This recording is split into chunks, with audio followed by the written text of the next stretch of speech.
Um, Hello and welcome back to the Paper Soprano Podcast. I am your podcast host and my name is Heidi, and it is nice to have you here. Welcome back. Welcome. Today, you guys, we have a very special announcement alert. Here we go. Everybody, I'm pleased to announce that we have a guest on the podcast. She's with us currently. Surprise, she's been here the whole time. Hi. We've got Nicole Karrs with us today. Nicole, how are you? I'm doing good. Just chugging through. Yeah, how's your quarantine going? I mean, I don't leave my house. I'm with my family right now. So I was in the city at the start of the pandemic because I went to Manus. Right. And my boyfriend got COVID the second week of March. Oh my God. Yeah, I don't know what happened. I call it a dodged bullet, but I must have left before he got it. Uh-huh. Because it was the timeline was very close. Sure. But it was interesting because now I'm seeing the posts of the 1 year. I was wearing my mask in February. Right. So I was just being and everybody was you're freaking out over nothing, yada yada yada. Uh-huh. But I went to go see Agrippina, and then I went to go see Harry Potter and the Cursed Child a week before everything shut down. And I was at least I got my kicks in beforehand. Yeah, that's kind of how I feel too, because I am reminded this time last year we had just finished the Poulenc. We just did what was it? I know, yes. Every time I think of that show, Dialogues, every time I think of it, I want to say Sister Act. I mean, same thing. I know, right? I'm I feel like it's probably pretty close, but yeah, so I was reminded of that and all my time hop. And before we go any further, I would just like to address my voice right now to all my listeners. I know you can't see me right now, but I know you're listening, and I know that you're probably she sounds a little bit bad. She sounds like a mezzo.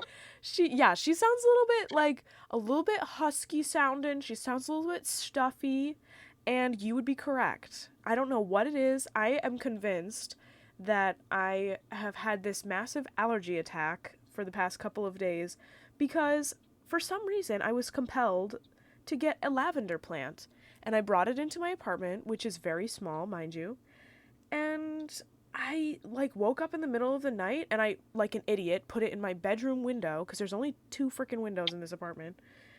And so I put it in that window in my bedroom, and I woke up one night and my nose was just on fire. The inside, when I took a breath in through my nose, just felt like lava.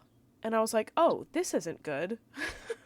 It's so unfortunate that you're allergic to lavender, or that you suspect that you're allergic to lavender, because I live by lavender oil. I love it. And the funny thing is, I'm not sure if it's just the flower itself, because I have a lavender bar of soap that I use every day, and I don't have any reactions on my skin, which is really strange. If anybody's a doctor listening, if you're an allergist, let me know. Hit me up, girl. I will take suggestions. Maybe I'm just reacting to some other plant that's in here. I have mad plants. It could just be the pollen that comes from the flower. Yeah, it might be. And also it's been really warm, and now it's freezing out, and when the weather gets all shifty and strange, I'm always no thank you. So anyway, if you're listening out there, I apologize. You're going to have to listen to my snot-nosed marble mouth today, but that's just how it is. This is life. So, Nicole, let's get into it here. We want to know who you are. Our listeners have no clue who the heck you are, so give us the whole spiel. Give us the rundown. Give us, where you grew up, your schooling, some, tidbits, lay it out. All right. So I grew up in North New Jersey. Mm-hmm. I don't look like a Guido. Never. So I left. Can confirm. And I went to this small liberal arts school called Muhlenberg. And I was a theater major originally. Mm-hmm. And I liked music. The theater program at Muhlenberg was super big. And I just didn't really find my footing in the theater department. So I like wandered over to the music department, and they like put me in everything because my voice is super low. I'm a mezzo, contralto, don't know yet. I'm a little too young. I'm just singing stuff. Yeah. And so then I decided to go abroad. Oh. Because it's a liberal arts school. I didn't really have to do like the conservatory stuff, which was great. Yeah, nice. So I went to Vienna on a whim. Didn't know anything about Vienna. Knew nothing. Nice. Loved the experience. Sort of changed my trajectory of what I wanted to do. Yeah, of course.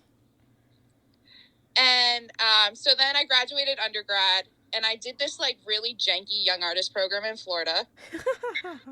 It was at this place called the Villages, and it anybody who knows what the Villages is, it's basically like old person Disneyland. Oh.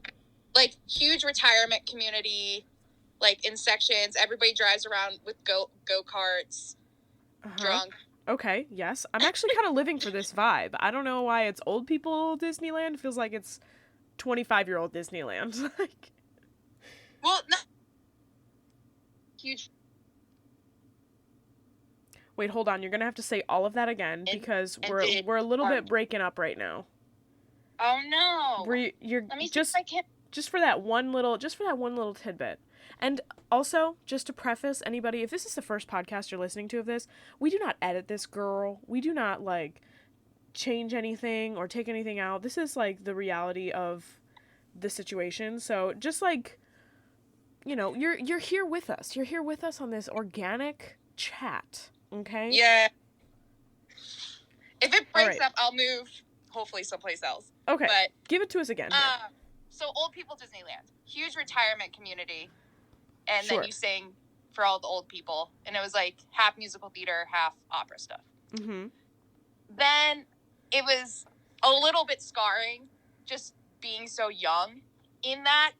So I took myself out, worked, got my master's at Manus, and then applied for my doctorate, and now I'm at Stony Brook, and I teach undergrad voice, yes. And, you know, and it's all virtual, so the only time I was at Stony Brook was my audition. Oh, God, that is so weird. Yeah. That is crazy. Wait, hold up. I'm moving. All right, you go ahead and move.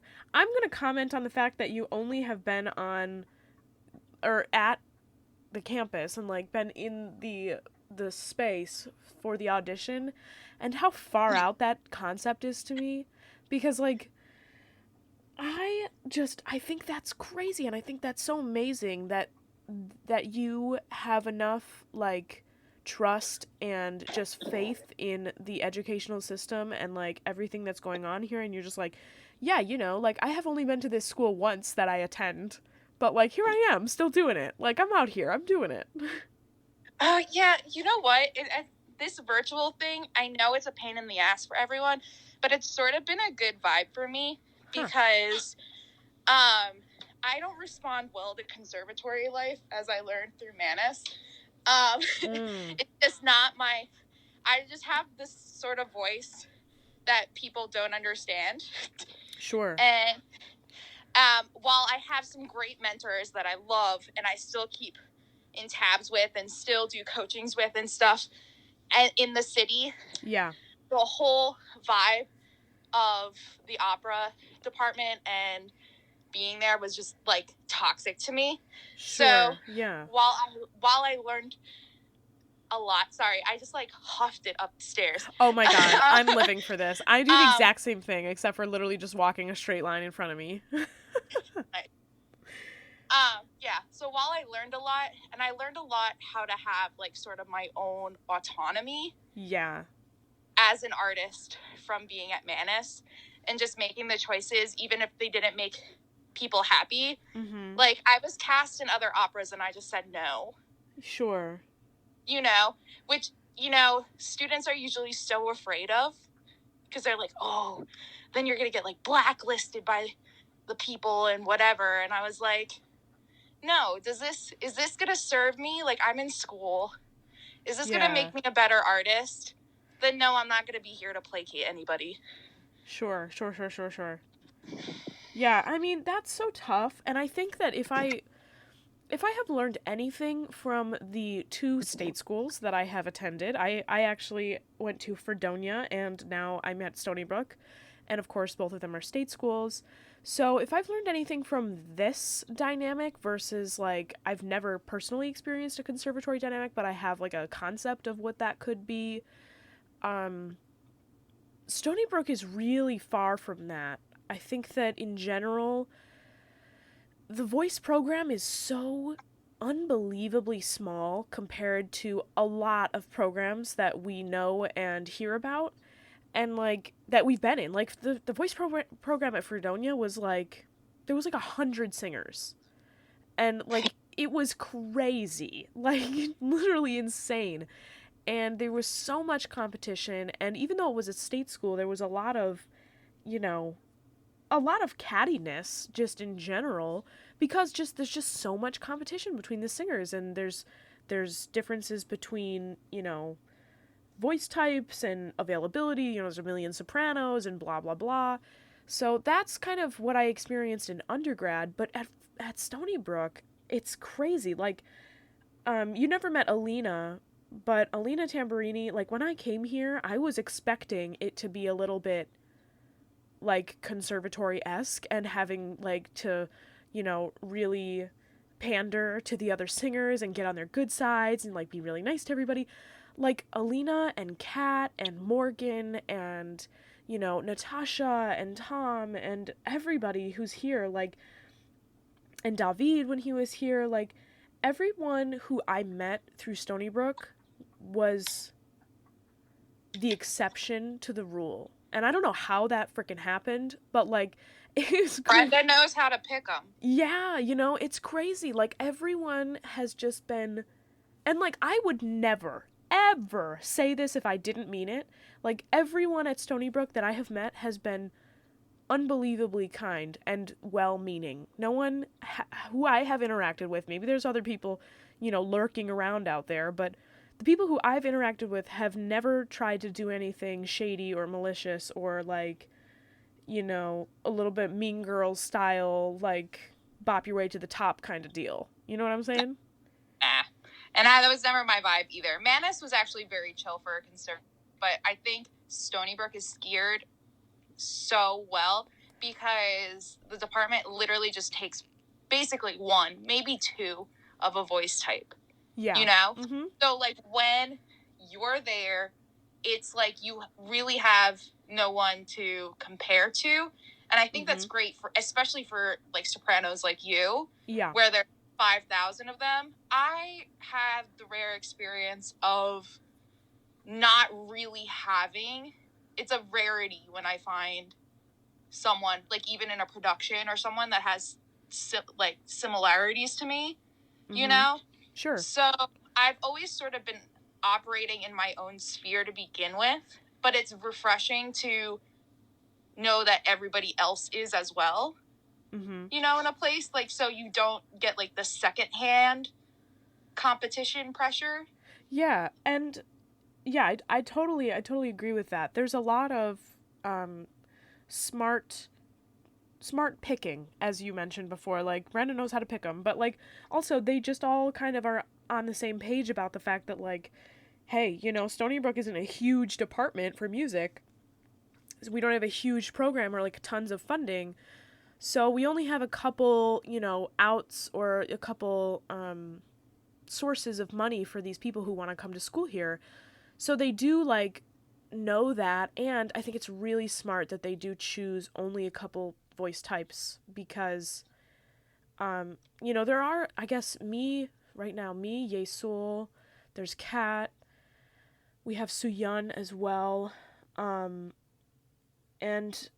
we are all kind of different types of sopranos in a way. We're not all the same kind of soprano, even though we are all sopranos. If you guys are interested, if you're listening out there and you're like, what the heck? Like, what are all these types of voices? Like, I totally encourage you to look up the Fox system and just, like, just like skim through it because it's a lot of material, but like or there's probably a YouTube video that's like, what the fuck? Yeah. And There that's FACH, if anyone is misunderstanding that. FACH, Fach. It's a really interesting concept. So it just kind of tries to classify all of the different sounds that different people have, which I find very interesting. And I think that the whole concept is like, you know, mind-boggling because, you know, how can you put everybody into a little category? There's so much gray area, you know? Leave it to the Germans. I know. Speaking of voice parts, I wanted to ask you, because I feel like this is such a telling question.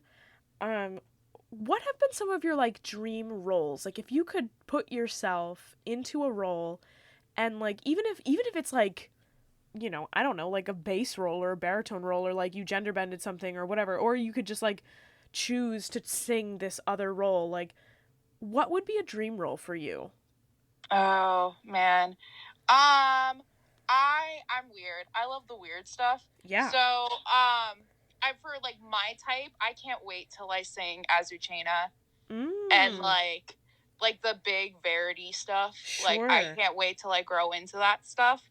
In other types, I like love the Salomés. One of my favorite operas is Wozzeck. I love Wozzeck. Mm-hmm. I just think when like it's such a great production to do so many conceptual things with. Sure, yeah. And the one at the Met was really good. I like that one. In terms of, and I'd love to do some French. I love Russian rap. Yeah, sure. I think it's just really lush. Uh-huh.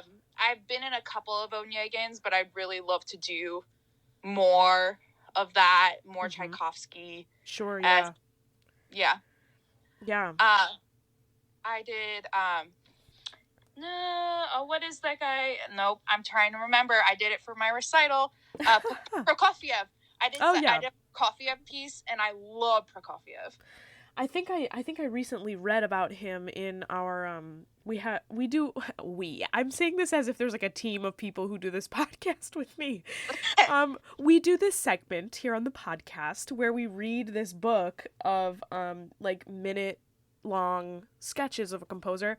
I think I remember reading about I can never pronounce Russian or Czech names correctly. Prokofiev. Mm-hmm. I feel like all of these composers that are kind of a mystery to me, like I don't necessarily even know why. I just wasn't really exposed to it in undergrad. I had a very state school comprehensive, you know, kind of upbringing in terms of my musical exploration as an undergrad. So we did a lot of like the hits, you know. But a lot of the repertoire that is, like, really far out, like... And by really far out, I just mean, like, a little bit far out. Like, that kind of stuff is, like, what I really missed out on, in a way, in an undergrad.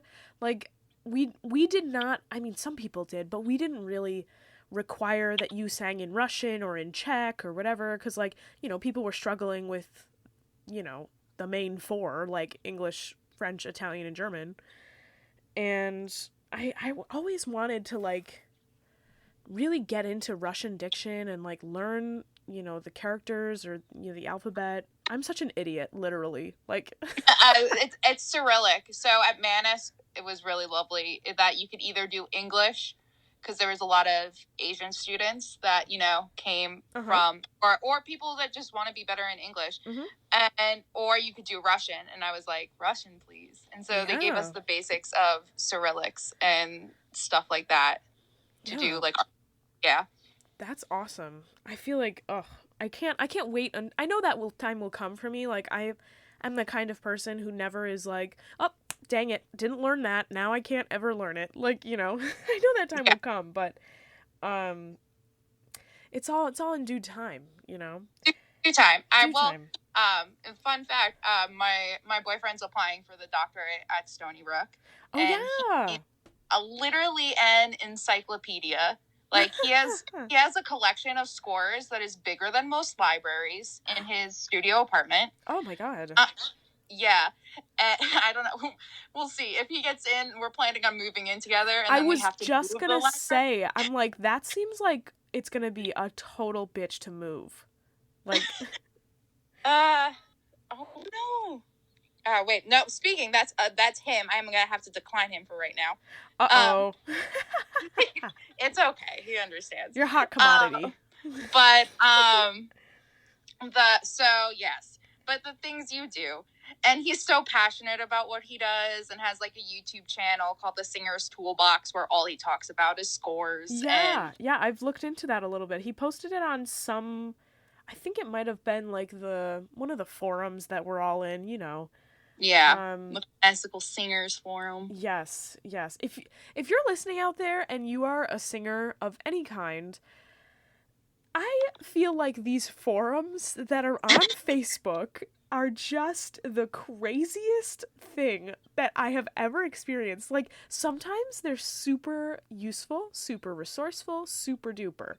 But sometimes I will be scrolling through these posts from these grown adults, and, like, just the most random stuff is posted, or, like, the most ridiculous things, or insensitive things, or, like, strange questions, or, like, shocking questions, like, shocked that you didn't know that and you've been a teacher for 30 years or something. Like, you know, just the craziest exposure I feel like I've had to the music world in these online Facebook forums.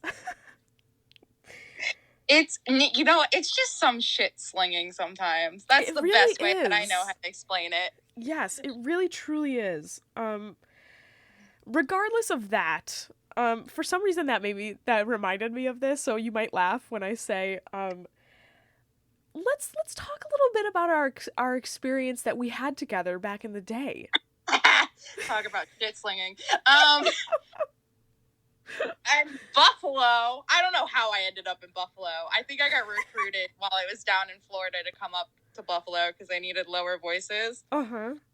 And it was hilarious because I literally crossed paths with all the Fredonia people. Like, I went to school with Meredith, and we didn't know that we were going to the same school until she walked into my dictation class. And I was like, you go here now? Oh. Yeah. It's just the weirdest thing. But I've crossed so many paths with everyone. And, man, that production was wild. Just for so many reasons. It really, truly was. And the production that we're talking about, of course, I would never say anything bad about something that I have done. I didn't have a bad experience doing this. It was just kind of strange because this, for me, it probably wasn't for you, but this for me was my first, like, you know, experience being in a production where I was with, like, a company, and it was like, here you go, you know, we're just going to start doing this. And there was, like, real deal professional, you know, singers up on singing the leads. And it was kind of, like, a little bit dramatic at some times. Like, there was some drama, and, like, there was some administration drama, and we were like, what's going on? And, like, it was just kind of a lot all at once. And I was like, is this what I'm getting into? Like...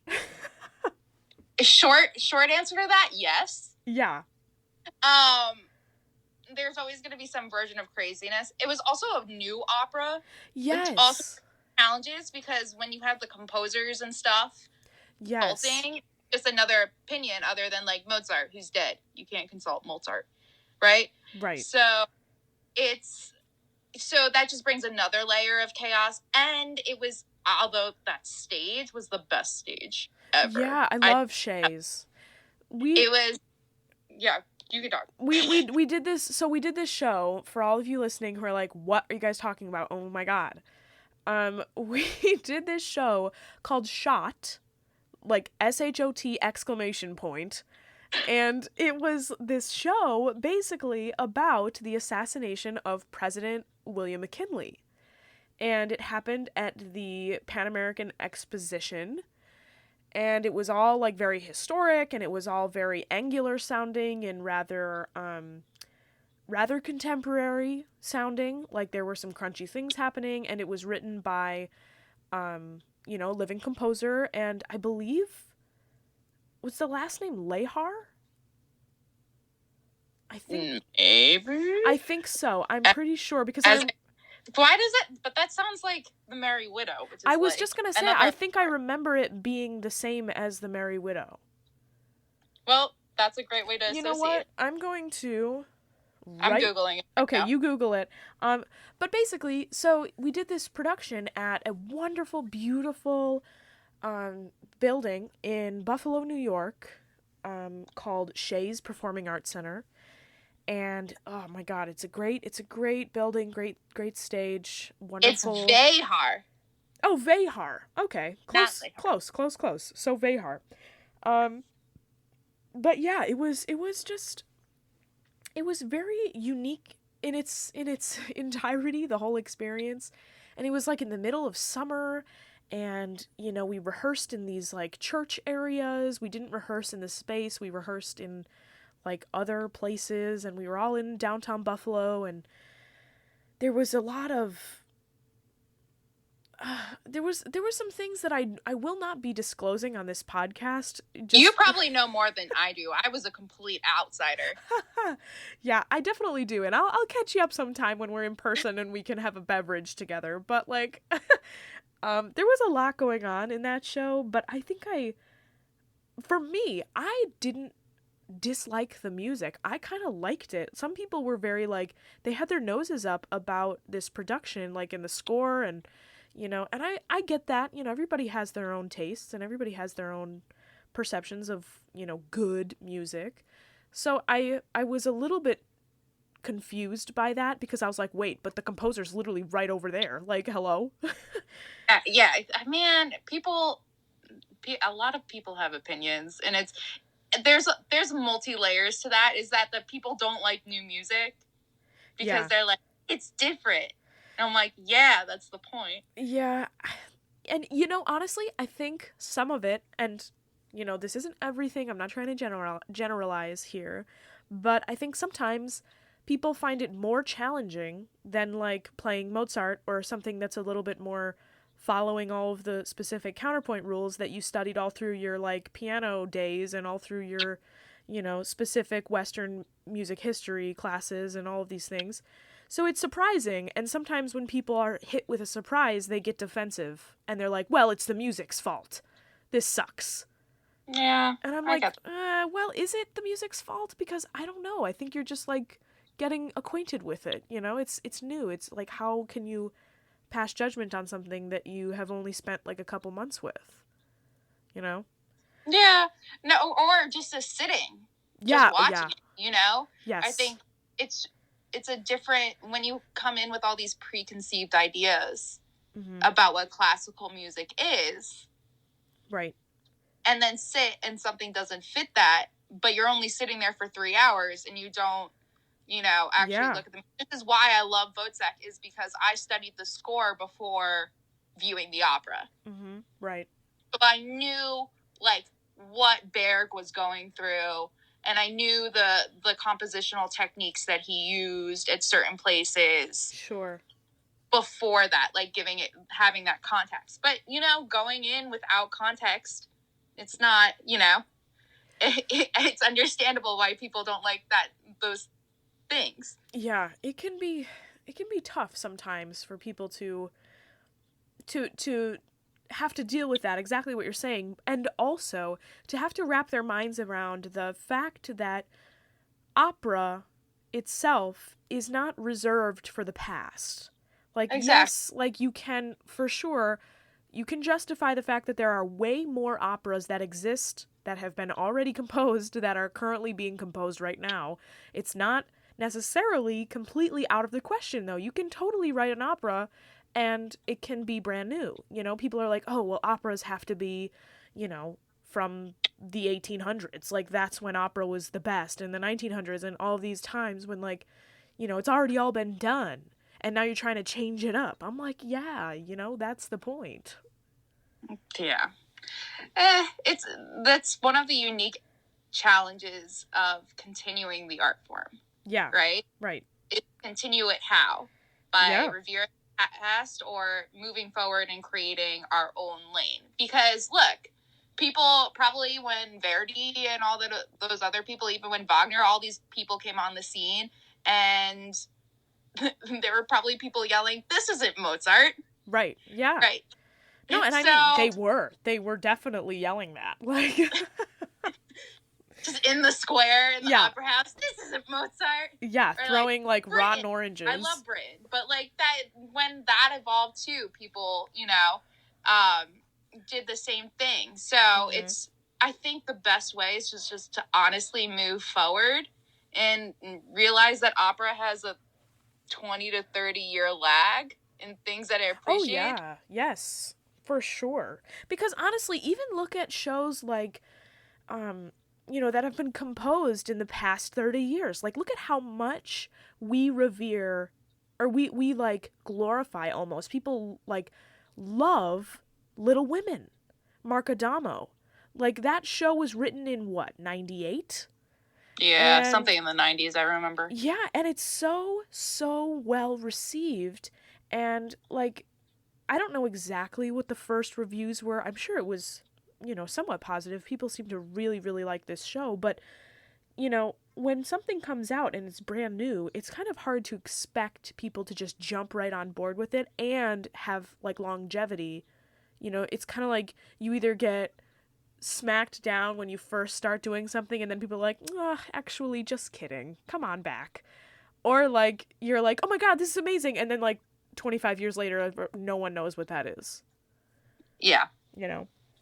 Yeah. So going a little bit farther away from opera, I've always thought that this is an interesting question to ask all my pals. And like, this is something that I find like really interesting to know about a classical musician is, what are some of the artists or genres that you listen to that is completely like for funsies? Like, no, you're not studying it, you're not looking into it, it's like your car music or your brushing your teeth music or like getting ready music. Oh, I am in like cheesy pop land. Yes. Like what? Anything that I can move to. Yeah. Is because I'm a huge kinesthetic learner, responder. Like, sure.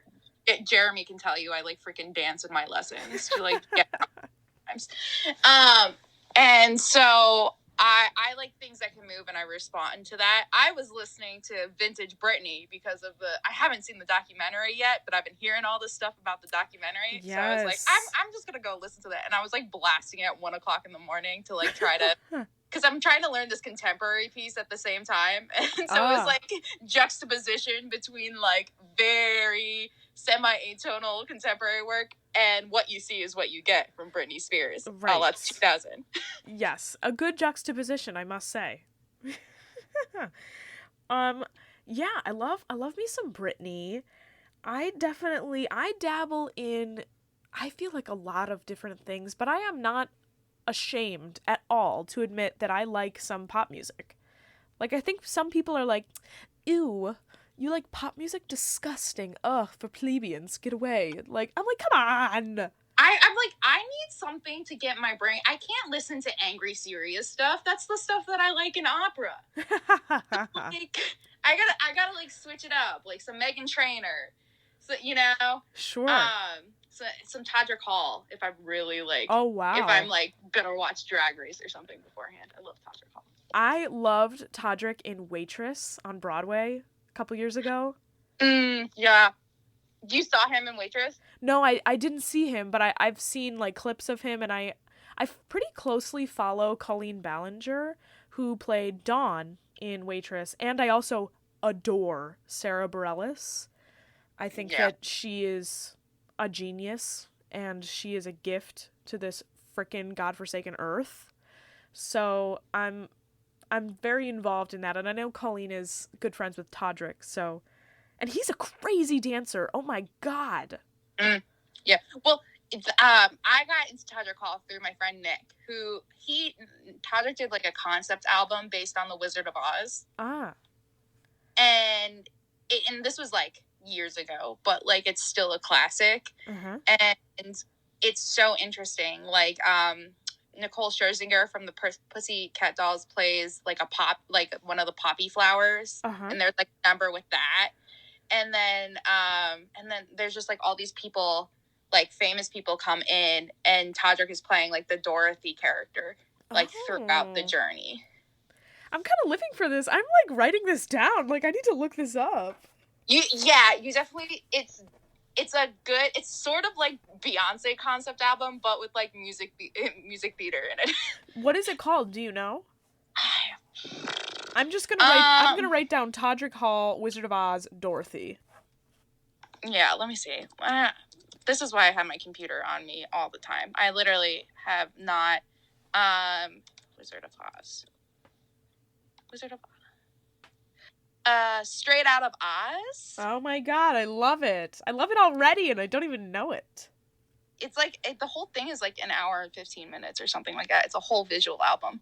Oh my god, so there's music videos and stuff too? Yep, it's a whole thing.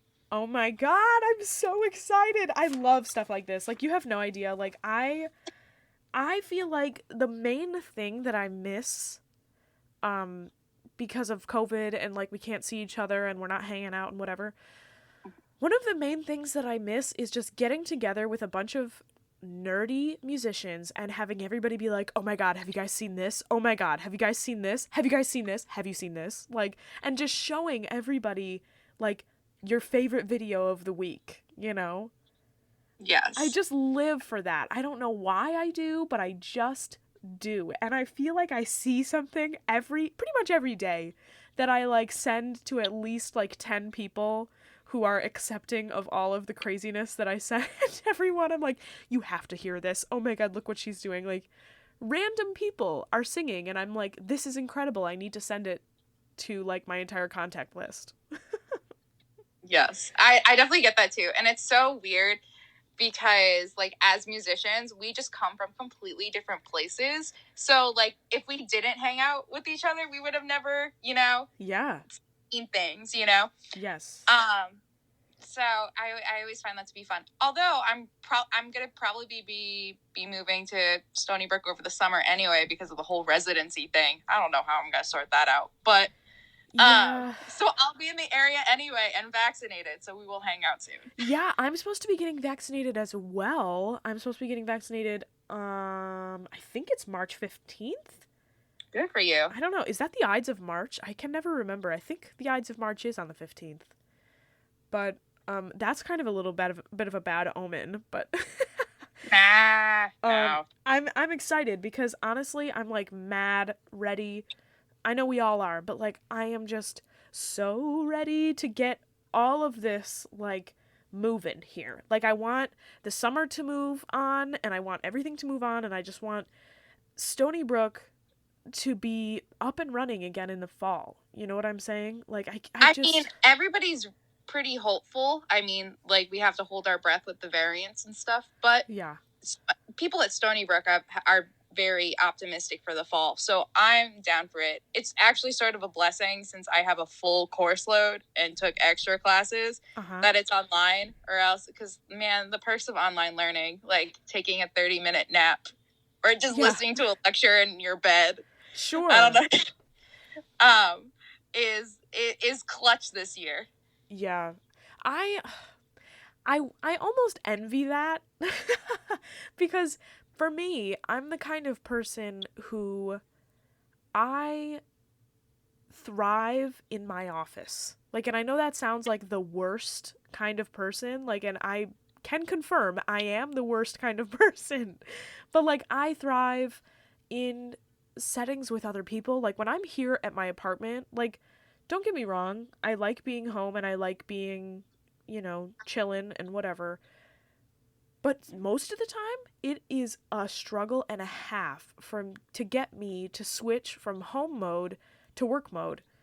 And, like, I'm so grateful that I work on campus at a different office, not my office installer, but I work at a different office, and when I go there is when I get most of my work done.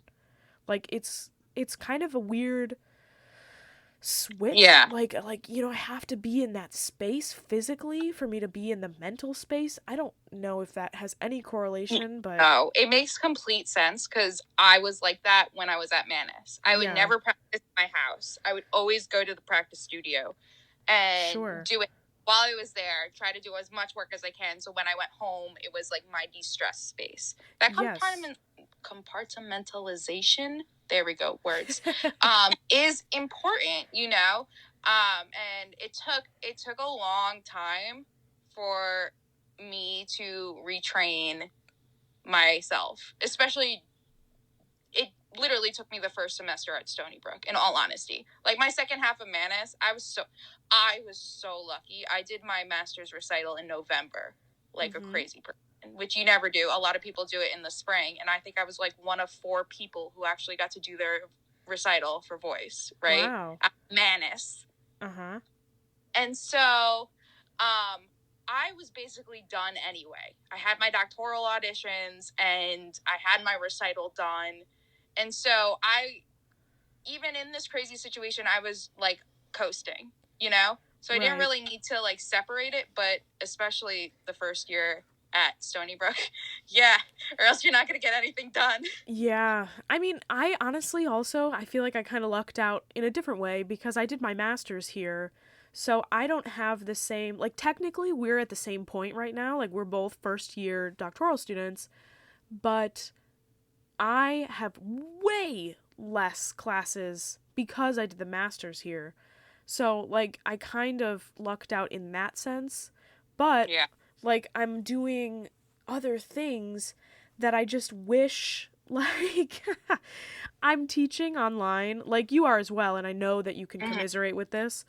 Like, I'm teaching online, and when I tell you that there is just no way that you can prepare for some of the situations you encounter on online teaching, I mean that in the, like, most sincere... I can't even tell this story to you on this podcast right now, but you don't understand my first week at Stony Brook teaching. Like, the things that came out of nowhere.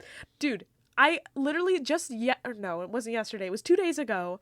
I'm not kidding. I have this little computer that, bless her heart, she tries so hard, but I tried to screen share something, and I didn't know, like, if I had known, I would have closed this tab right away, but I didn't know that I had another tab of, Chrome or whatever open behind the one that I was trying to share, and I know that my computer can pretty much only handle one thing at a time, and, like, I tried to screen share, and my video feed got super laggy. Like, my student could hear me, but she couldn't see me. I was, like, frozen in, like, this half blink. Like, I looked like I was, like, having a moment, and, like, the screen share was just not working, and then all of a sudden, the Zoom call got dropped, and my computer, like, completely froze, so I opened up my phone, but I was trying to screen share the music that we looked at a new piece of music that day, and I was going to share it on the screen so we could both look at it to see if she wanted to learn it. And I was like, okay, well, it's going to be a technical lesson today, okay? Like, this is fine. We've got to change gears because this is unpredictable stuff, you guys. Yeah. Like... Yeah, it's just like you need it. I mean, I used to teach at Gymboree, and I've learned from that you need to have like 5 backups because like the attention span of a 2-year-old is small. So yeah. Luckily the pivoting was not so much of a big whoop for me. The technology though this is one story I can tell, is that one Wednesday I was like doing a lecture. I was like listening to a lecture, and then I had a lesson. And I was like, all right, my computer's dying. It's like a 20%. I'm going to go teach, and I'll plug it in. I realized that my cable broke. It snapped. No. And I was like, no. And I was like trying to get on my phone. No. All this other stuff. I ended up having to cancel and reschedule the lesson. And I felt really bad because this girl is like the hardest worker, and like her schedule's crazy. And it's like all this other stuff. And she really moves mountains to like try to go to her lesson. And like afterwards, I was like, I felt like I went through a traumatic experience. Like, I was so burned out from just the panic. Yes. No, I there have been many experiences, like, in this past year, some of them unrelated to COVID, but probably, it's twisted up in there some way.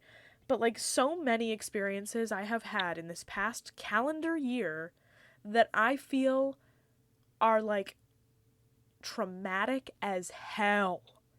And, like, just so many things that I can't even really pinpoint.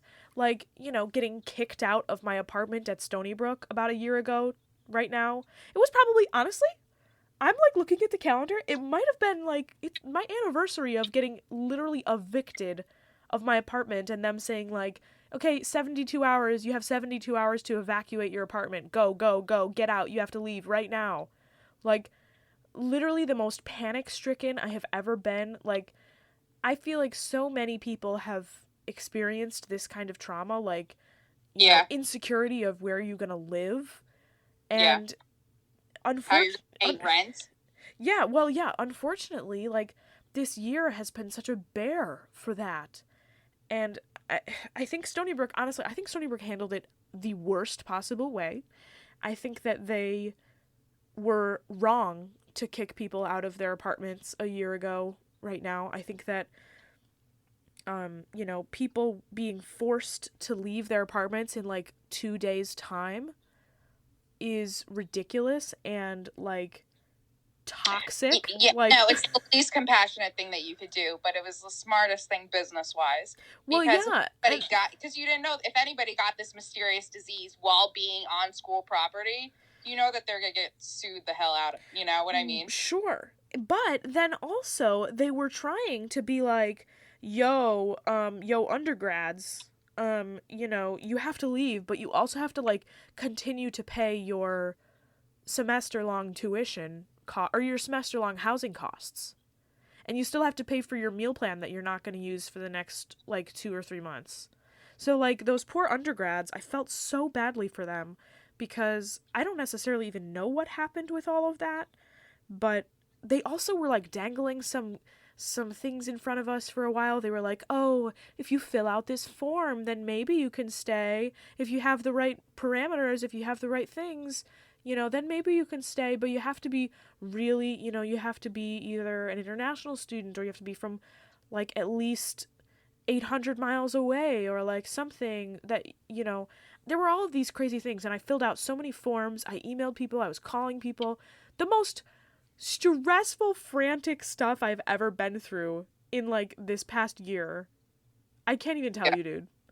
Oh, no, I can imagine. I had a not similar, but, like, adjacent experience where I had an apartment with someone, and she was from Italy, and we both, and then it was like, oh, go home. It should only be for 2 weeks, sort of thing. And so she stayed for a little bit. Then, and when things got bad in, like, April or stuff, her, like, dad lost her job, and, like, she couldn't help as much with the rent.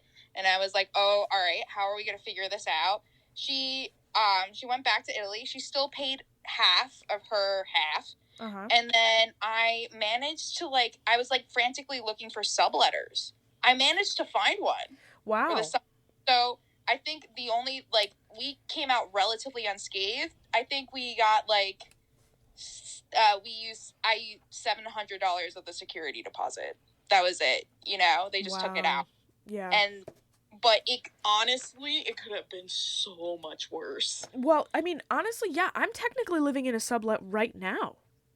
Like, still, I'm subletting. I'm not looking forward to finding Stony Brook housing. Dude, well, yeah, like, it kind of happened because of COVID, because one of my colleagues, Josh, if you're listening, hey girl, he went back to California, where he's from, during all of this madness about a year ago, and, he still had all of his stuff here. He thought it was going to be a couple of weeks, and then he literally has been there since.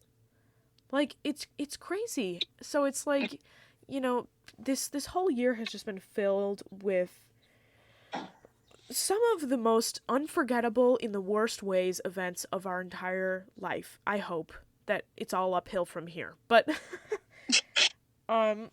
So, okay, so we're coming up to an hour here. I wanted to ask you one more question. Okay, if you could talk to your high school self, like if you could hop into a time machine and you could pop back and like talk to yourself in high school, what would you say to yourself? Like either in terms of job or career or just like general advice, like what would you say? You should have taken French. Why the hell did you take Spanish? That's my high school self. What did you take? Did you take Spanish? Yeah. Oh, and this is like, because I had no interest in opera at the time. So it was like, I like learned a couple of classical pieces because my voice teacher at the time was like an opera singer. Yeah. And like even like my first 2 years of undergrad, I was like, I am musical theater. I'm just gonna be the old lady in all the pieces. And they were like trying to like go into the classical realm, and I was just stubborn.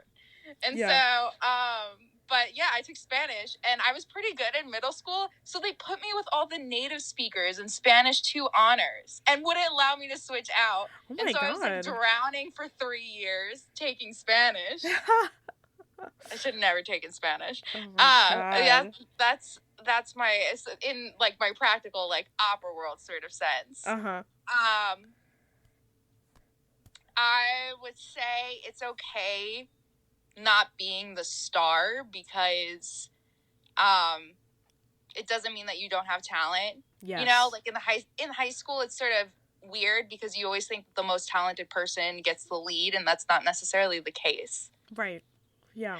Right? So it's you, especially in theater, it's where you fit in best. And I was like so insecure. I was a lot bigger, you know, so I always got like the mom roles anyway. Now I embrace the mom roles. Man, you just stick me in a wig. I don't want to do my hair. Like just, you know, you can put me in granny shoes. I don't want to wear heels.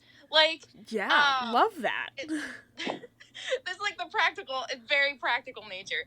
But like at the time, like when I was young and like trying to figure out, you know, like I think like what a woman is supposed to be. Ugh.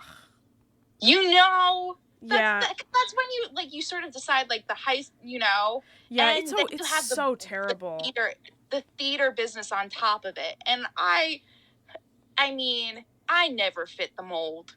Looking back on my life, I just never fit the mold for anything. But that's not necessarily a bad thing. Yes, I was just gonna say the mold that you're talking about should not necessarily be the mold, you know, like there should be no mold. We should be, you know, changing and challenging these stereotypes and these things. And I think that in general, I think that we're moving in the right direction. I know that there's some slow moving companies or like things are not as progressive as we want them to be, but I think the general consensus is that people are fed up with the mold, and I think that's a good thing. And especially these poor high schoolers. I think that not only is everything that you said 100% correct, but also the fact that high school teachers, we have to understand that high school teachers, right, they are in a box, basically. They cannot choose a show that they don't have people for. So they need to, like, pick a show for the students that they have, which is honestly kind of not great. You know, they can't have an open casting call for something. They have to pick the show for the kids that they've got. So, most likely, they're going You're pre-cast. You're pre-cast, basically, yes. So, and honestly, that's a terrible, terrible thing to acknowledge. It's a horrible thing. But when you look at public schools and the way that they're set up and the way that they're funded, it goes for Catholic school, too. Yeah. And I mean, I was never in a Catholic school, so I wouldn't know. But, like, I was in a public school, and the way that the arts get funded and the way that, you know, there's a lot of pressure for that one musical that you're going to put on for the whole freaking year. That one musical does really well, so you're not going to try and do anything funky or try and take risks on some of the kids who you think might do well. You're going to choose your rock star all-stars who are, like, busting it out, peaking at 16, you know, who are killing it at that time because you want to impress your superintendent, you want to bring in enough money for ticket sales so that you can cover your ass when you have to do the budget for next year. You know, there's all these other extraneous things. You're not just the director as a high school teacher, you know, you're also the finance guy, you're also the marketing team. Like, it's all politics, which sucks, but I mean, I now it seems so trivial going in, but like in high school, that was like my life. Oh my God. I got a good solid part my senior year, and I was still mad that I didn't get the lead. I was just always super ambitious. No, and that's totally valid, 100%.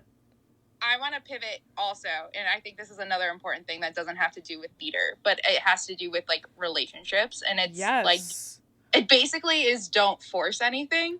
Yes. You know, don't try to like fit into anything. Like, I think like throughout my teens and especially in my 20s, I was a late bloomer in all aspects. My first relationship is the one I'm currently in. I started at 26. Aww. You know. Precious. Wait, you broke out. I said precious. Oh my God. Yeah, it's precious, you know? And it was just, you know, but I was like involved with people, and I'm very blunt. So whenever we got to like a point where it was like a month or something like that, I'm like, okay, where is this going? And boys bulk, men take your call, you know? So that's the thing is like, don't be upset if like, or try to fit yourself into something that wasn't gonna work out. And like, honestly, I'm so glad that I didn't like compromise too much at all, you know. It gave me an emotional whirlwind, but like now that I'm, you know, dating my boyfriend, it's so easy, you know. And like, it should be work. It should be. That's what we're all looking for, you know. And it's just great because we support each other and we speak the same language. My mom says that we're from Mars, and it's like we're speaking in another language to her. But to us, there's just, you know, it's honesty and communication, and it's everything that you want in a healthy relationship. Any relationship, friendship, family, romantic. Yeah. That's honestly, that's the goal. That's the all-time prize there. I think that not to say your words would be wasted on me as a high schooler, because they probably would, but you know, I think that's something that unfortunately so many high schoolers are just too stubborn or too, you know, too whatever, too young, too needing to experience their own things themselves. And that is correct. Like, people, you will experience these things that you think are going to be the best things, and they turn out to be the worst things. So that is all coming to you in due time, but they can't exist without each other. So